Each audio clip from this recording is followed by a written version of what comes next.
झारखंड विधानसभा का शीतकालीन सत्र 19 दिसंबर से आहूत है, जिसमें झारखंड सरकार दूसरा अनुपूरक बजट पेश करेगी। साथ ही साथ कई विधेयक को यहां पर लाया जाएगा, जिसको लेकर सत्ताधारी लगातार तमाम तैयारियों में फिलहाल जुट चुकी है। तो वहीं दूसरी ओर ये भी आशंका जताई जा रही है कि इस बार सत्र में विपक्ष पार्टी लगातार सरकार को घेरने का भी प्रयास करेगी, क्योंकि झारखंड में मौजूदा राजनीतिक हालातों को लेकर लगातार पक्ष और विपक्ष आमने सामने है।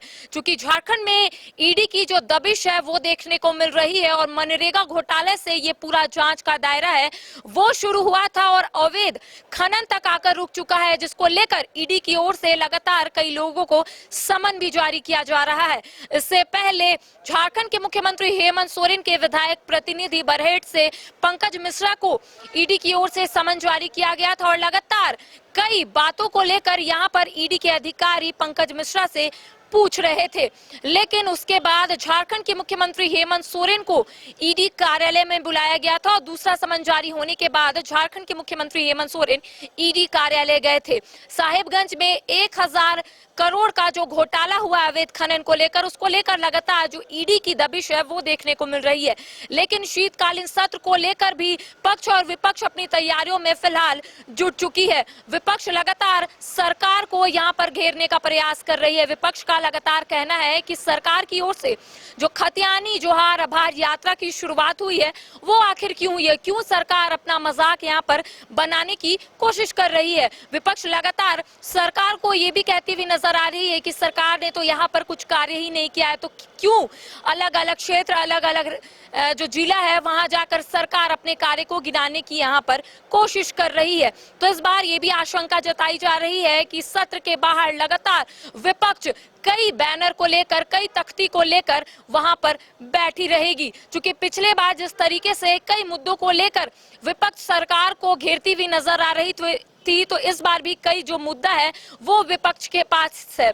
चाहे भ्रष्टाचार की बात करेंगे या फिर जिस तरीके से बिजली कटौती है उसको लेकर भी लगातार विपक्ष जो है वो अपनी आवाज को यहाँ पर बुलंद करती हुई नजर आ रही है।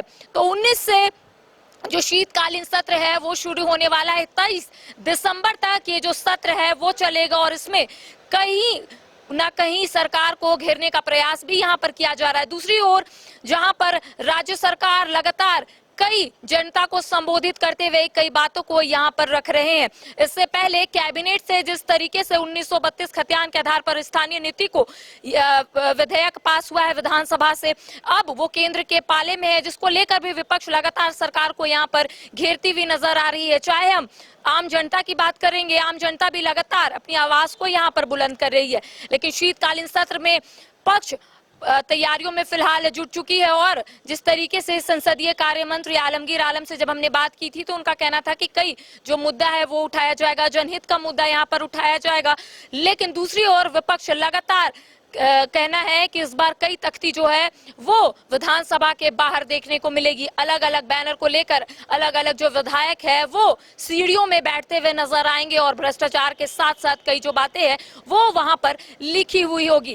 क्योंकि जिस तरीके से झारखंड के मुख्यमंत्री हेमंत सोरेन को ईडी कार्यालय बुलाया गया था, मुख्यमंत्री हेमंत सोरेन ईडी कार्यालय गए थे, तो लगातार कई बातें भी निकलकर सामने आ रही थी। अवैध खनन से जुड़े मामले को लेकर मुख्यमंत्री हेमंत सोरेन को लगातार जो है ईडी के अधिकारी सवाल पूछ रहे थे। लगभग 9.5 घंटे तक जो सवाल का जो सिलसिला है वो चला है, तो उसको लेकर भी विपक्ष लगातार सरकार को घेरने का प्रयास यहाँ पर करती हुई नजर आ रही है। लेकिन जिस तरीके से अभी सबसे बड़ा मुद्दा यही है कि सरकार की ओर से जो खतियानी जोहार आभार यात्रा की शुरुआत हुई उसको लेकर भी विपक्ष लगातार सरकार को घेरने का प्रयास कर रही है। और विपक्ष लगातार ये कहती हुई भी नजर आ रही है कि सरकार ने आखिर क्या कार्य किया है जो यहाँ पर जनता को गिरवाने के लिए वो तमाम जो जिला है, क्षेत्र है, वहां तक पहुंच चुकी है। अब शीतकालीन सत्र 19 दिसंबर से आहूत होने वाला है। अब देखना यही होगा कि आखिर पक्ष और विपक्ष किस तरीके से तैयारियों में फिलहाल जुट रही है और विपक्ष किस तरीके से अपना जो मुद्दा है वो वहां पर रखेगी। कैमरा पर्सन संजय के साथ करिश्मा सिन्हा, बाइस्कोप रांची।